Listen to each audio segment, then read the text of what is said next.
Po tayo dito sa Bill Oil Flying V Center.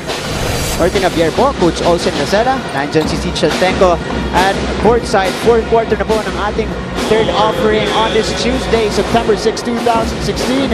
Again, this is the game between the University of Perpetual Help Altas kontra dito sa ating defending champions, the Colegio de San Juan de Letran Knights. After the third, coach, it's Letran still leading by 7 points, 54-47.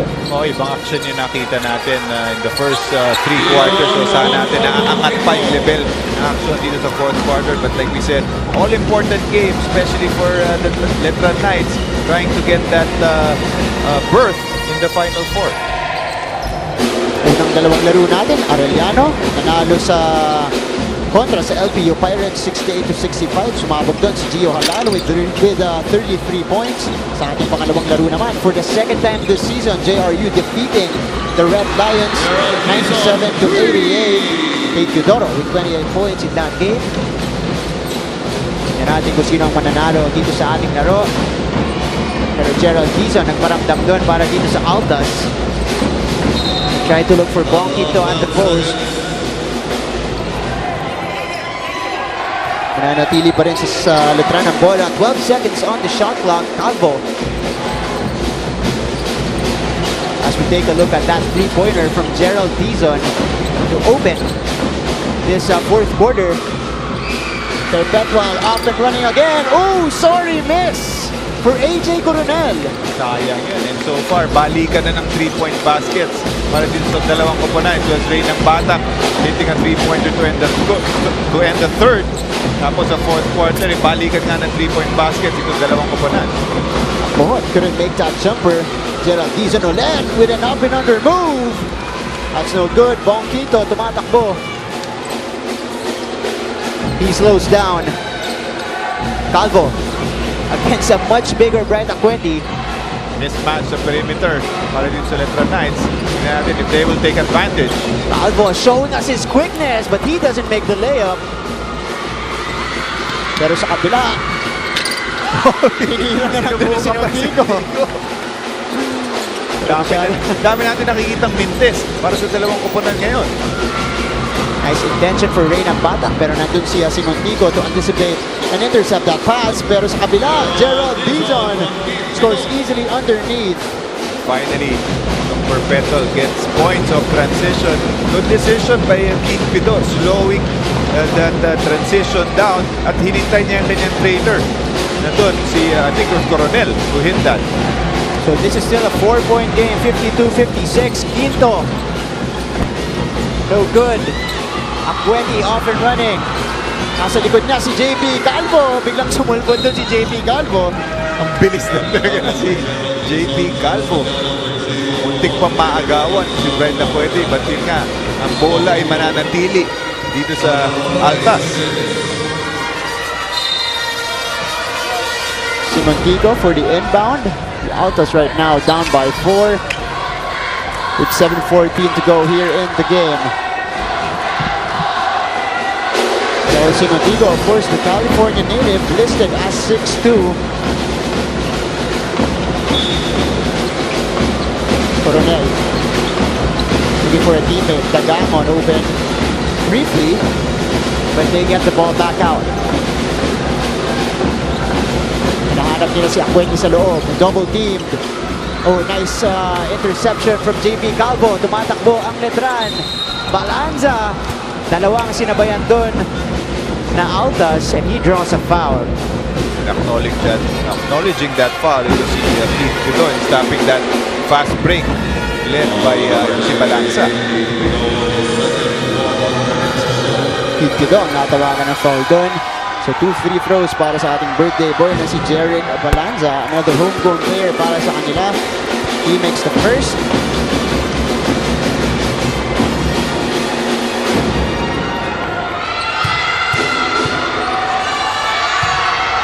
Jeric Balanza misses the second.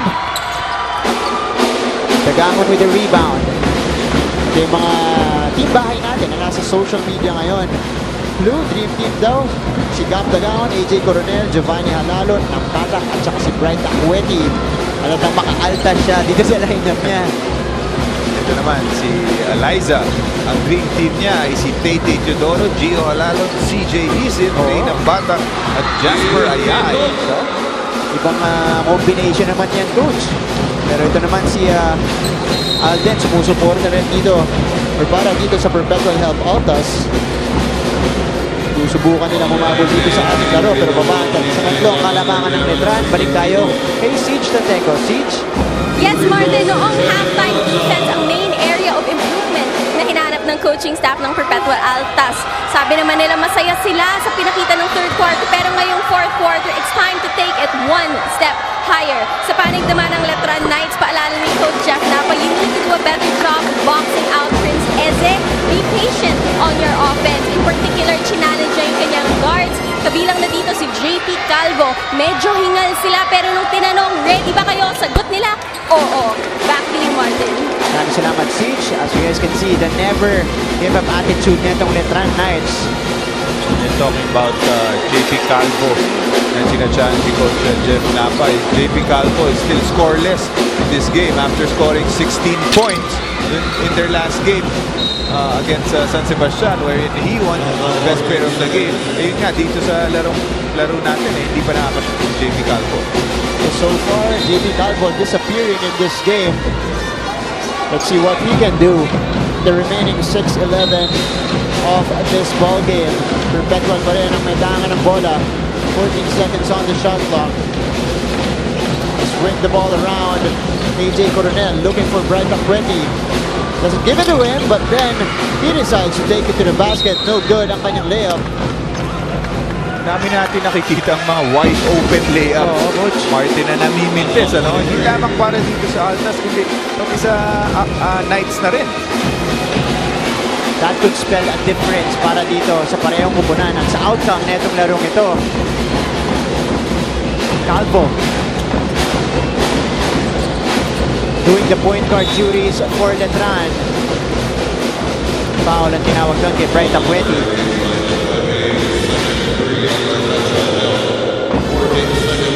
Only the second foul for Mr. Brightside in this game.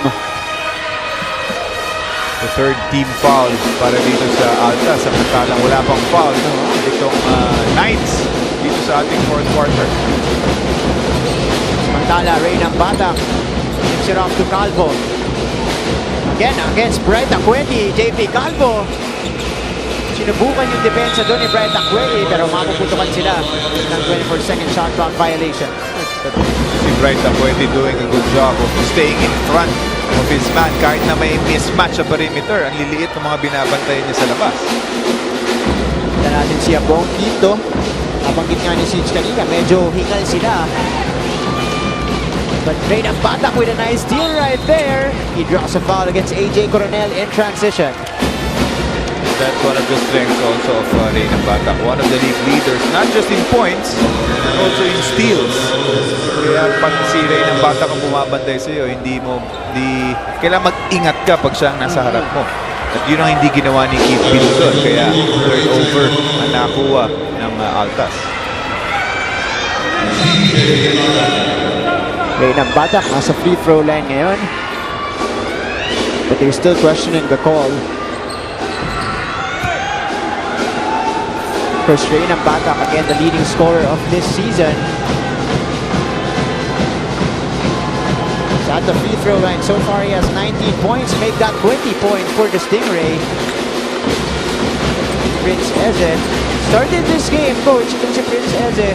Pero parang na-figure out na ng Letran kung paano nila or yung magiging setup nila against a lineup of the Perpetual Health Altas with Prince Eze inside. Well, defensive adjustment for Coach Jim Maltigan kaya nag-upisa si Prince Eze. And of course, they need the production and the scoring of Bright Acquetti, who actually leads his team right now in points. 12 points para kay Bright. Si Montigo couldn't make that shot. Reynang Batak. Oh, he goes behind the back, but he doesn't make the shot. Pidong with a pull-up, too strong. Last touch ni Bright Acquetti. Mapupunta ang bola dito sa Letran.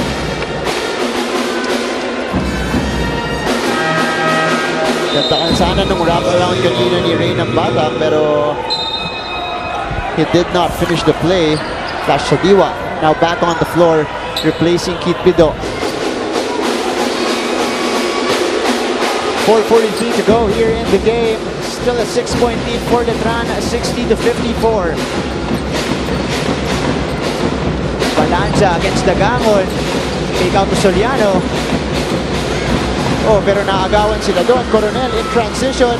Sasabayan si Ray ng Batak, and Coronel finishes that fast break layup. Points of turnovers for Perpetual. Yan yung magandang ginawa nila in their first round encounter against the Letran Knights. And dito sa fourth quarter, they got points off of that turnover.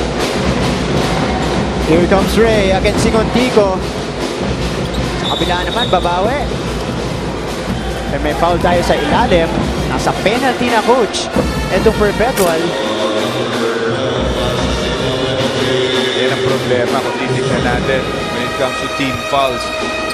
Penalty na itong Perpetual. So, every foul na matatawagan yun sa Perpetual, free throws, mapupunta sa mga Letranista. Samantalang ang Letran, yung si Ray ng Batak convert on his first one. Samantalang Letran ay wala pang foul, wala pang team foul. So, they still have 4 to call bago sila mapunta sa penalty. Napaka-daming implication yan sa ating endgame. But Ray ng Batak makes both. Extends the lead to 6 for Letran. May malaking bagay yun eh. If you are not yet in the penalty, like Letran na wala pang ang foul na tinatawag sa fourth quarter, you can afford to be more aggressive, especially when it comes to the on defense. And yan ang strength ng Letran. So ngayon, if you're a pressing team at wala ka sa penalty, mas pwede ka pa maging agresibo compared to the Perpetual Altas na penalty na sila. So ingat naman sila ngayon sa kanilang pagdidepensa. Palitan tayo ng score dito. Kanina si AJ Coronel sa kabila. Bumawi naman si Ray ng Batak for Letran. Nabanggit mo nga, coach. Itong Letran Knights pa naman hanggang sa huli nagpe-presto. Tumupunan ni Coach Jeff Napa. Flash Diwa scores that putback. This is a stage in the game where I feel na si Gab Dagamon kailangan paramdam pag ganitong crucial moments at ang konsentrasyon ng depensa ay nakay Bright Aqueti. A guy like Gab Dagamon will help out para bumuka yung depensa ng kalaban at mapadali kay Bright Aqueti ang opensa para sa Altas. Gab Dagangon only with 7 points so far after a 22-point outing. Ang Batak tried to go off the glass right there. That's no good. Sinasadya ba ni Ray ng Batak yun? Kanina ng first half, nakita natin off the backboard, hitting a 3-pointer. Ngayon, off the backboard na naman At may area siya na tinatansiya, coach kung saan niya papabandahin Oo, tsaka galing sa gitna yun Galing sa gitna yun. Pero balik ang bola dito sa Perpetual Help. Sadiwa with the basketball, setting the table for the Altas. They go inside to Aqueti for the easy score underneath. What an entry pass by Sigontico. Libre na siya dun sa 3-point area but he saw na mas malapit sa basket dito si Bright Aqueti. So dalawa na lang itong hinahabol ng Altas. Ito na po ang Altas. Back in the game, 64-62 leading for Letran. Tawagan pa dyan, traveling si Jerry Balanza. Turnover para sa mga Letranista. Traveling Nag-hop step coach. Nag-hop kang ganyan, kailangan bagsak mo both feet sabay. Pag nag-1-2 ng ganon, tinatawagan ng mga referees. Big turnover para dito sa Letran as we go into the last 2 minutes of this game. Aqueti all the way. He draws a foul underneath. That is against Felix Abrecu. Pagkakataon para dito sa mga Altas to tie this game. Okay, move kanina ni Bright Aqueti, drawing the foul against Felix Abrecu. Aqueti misses the first. Si Bright Aqueti, one of the most fouled players in the topping NCAA. 67.5% from the free throw line. So we expect him, kung tama yung percentage niya, to make the second shot. And he does. Isa na lang ang inahabol ng Perpetual, 63-64. 1:47 to go here in the game. JB Calvo goes to Bong Quinto. Bong Quinto challenges the defense. Nice block from Acueti. Nambata pulls up. Too strong. Acueti with a rebound. Perpetual with a chance to take the lead. Flash Sadiwa. They decide to settle down for the Perpetual help Altas. They go inside again to Acueti. Gabdagangon with a basketball. Step back jumper is short for Gabdagangon. Rebound Soliano. Crucial possession naman para dito sa mga Letranista. Tignan natin what they will do with this play. There's the familiar weave ending with the ball. Kay Nambatak asking for a ball screen. Approaching under a minute here in the game. Nambatak draws a foul. Again, nasa penalty na ang Perpetual Health. Yung sinasabi natin, maagang na sa penalty itong Perpetual. Those fouls, free throws para dito sa Letran. Kita mo naman to si Ray Nambata, coach. 24 points so far for his team. And looking to add to that at the free throw line.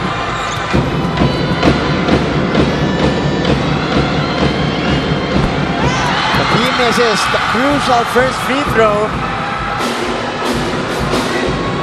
There's another opportunity para iangat sa dalawa itong lamang Letran Knights at bigyan ng konting espasyo para dito sa larong ito. Again, this is a must-win game for Letran. Batak makes the second, extends the lead to 2 points. We have a timeout on the floor. Bukay na alis. Magbabalik ang NCAA Season 92. Babalik tayo dito sa NCAA on SNA for the last 59.9 seconds of this ball game. Letran right now still with the lead, but only 2 points, 65-63.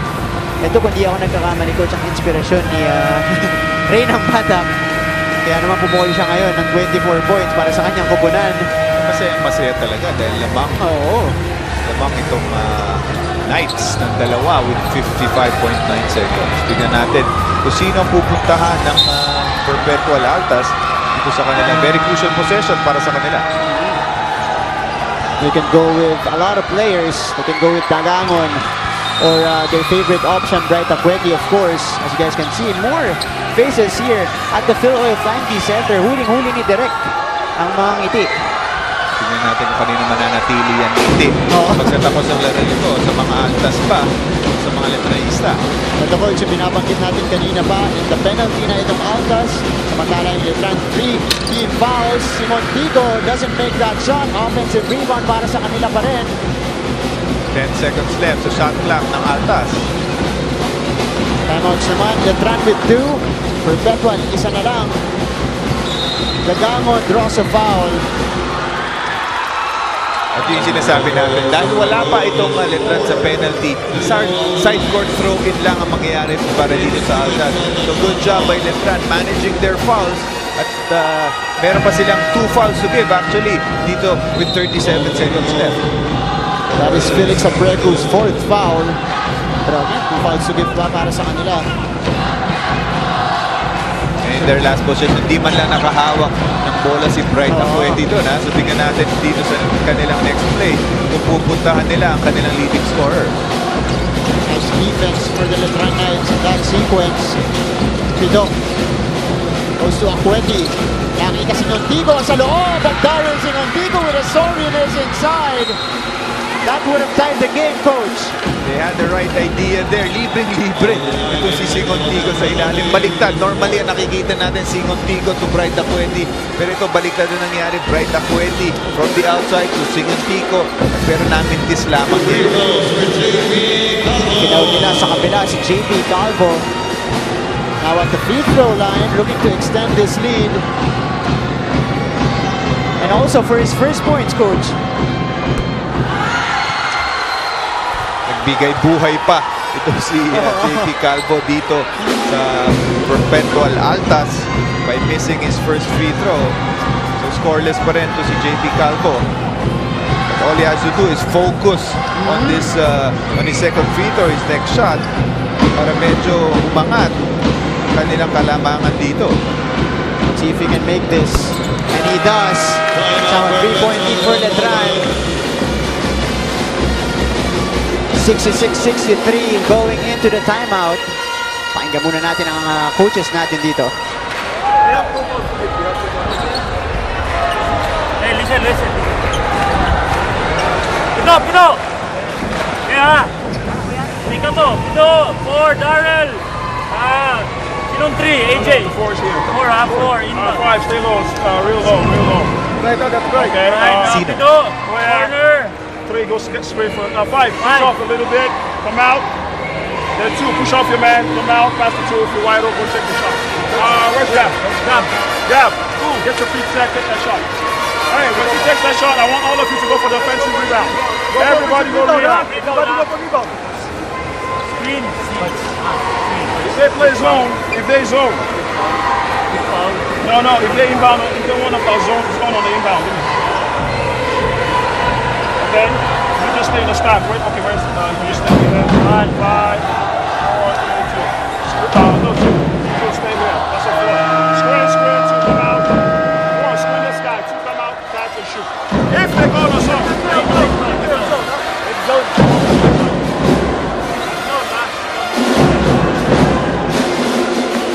Coming off that timeout, tingnan natin ang discarding dito ng Perpetual, coach. Oh, well, they have a lot of options, ano? Meron silang option if they go man, they have option if they go zone. But dun sa huling narinig natin sa kanila, it was Nick Komorogbe who said catch and shoot. So expect them, of course, to look for a 3-point basket. So let's see what they'll execute. Oh, nice inbound, pero Reyna Bata is right there for the big steal. Kailangan mag-foul itong Perpetual, hindi pa tapos to. What a play for Reyna Bata. Takweti forcing that foul. Si Reyna Bata coming from that blind side para get that steal. Like we said, Reyna Bata is one of the league leaders also when it comes to steals, and he gets that all-important steal and all-important possession para sa Letran Knights. Pero mintis ang unang free throw dito ni Reyna Bata. He just needs to make one free throw to extend it or to make this a 2-possession ball game.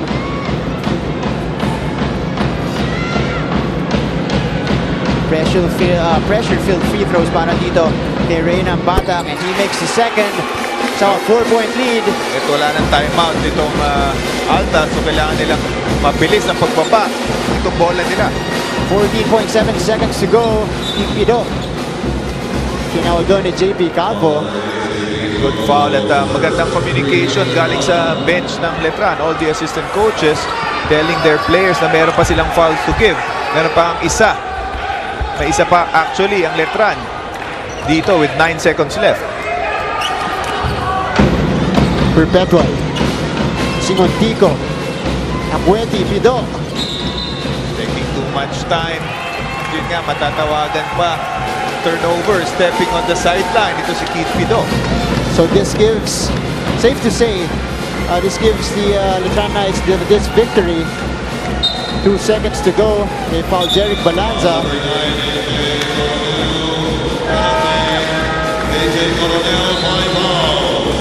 So coach, bit of victory today. Hindi pa out itong Letran dito sa ating playoff race. Oh, an all-important win for the Letran Knights.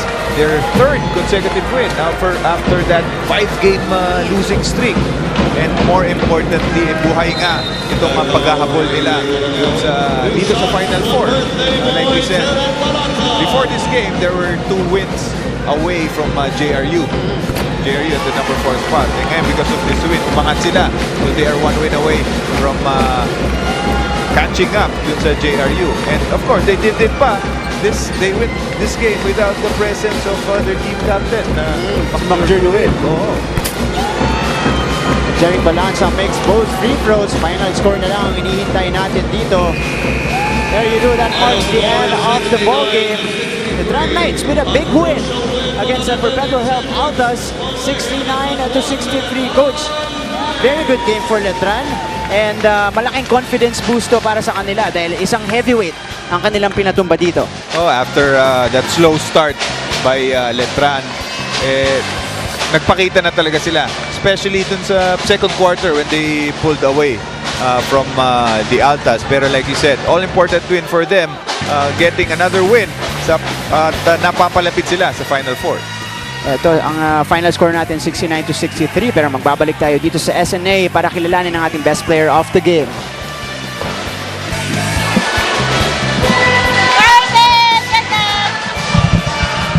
Babalik tayo dito sa NCAA Season 92, and according to our head statistician, first back-to-back wins para dito sa Letran Knights ever since July 23 against the JRU Heavy Bombers. So again, malaking confidence boost to para sa kanila.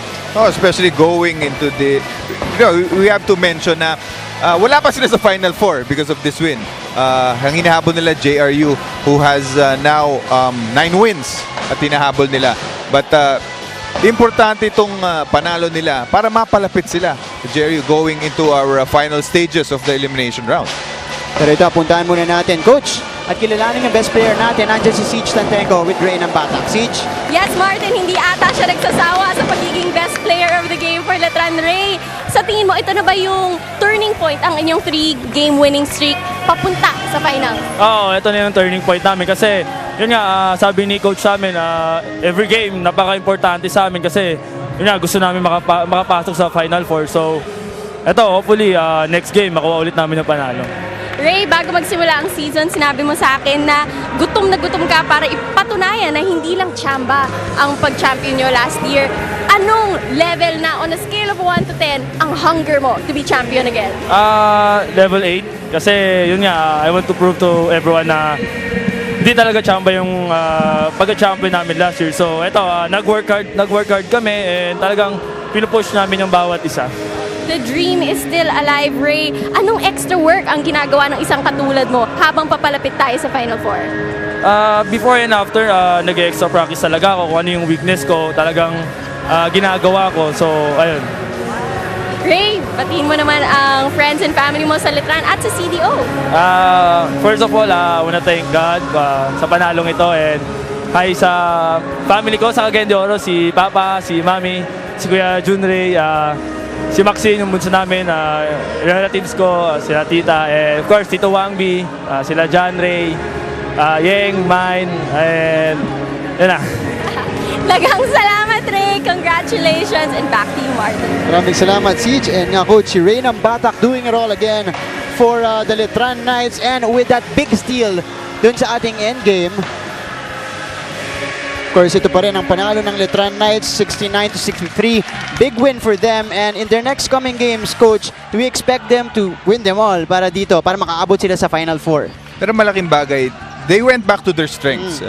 So far in their 3 wins, it was their defense. At pinakita nila going to the end game kanina, it was all stops. Yun ang pinaka-importante nila, and they showed it with that Ray ng Batak steal. Of course, si Ray ng Batak doing it not just on the offensive end, but on the defensive end as well.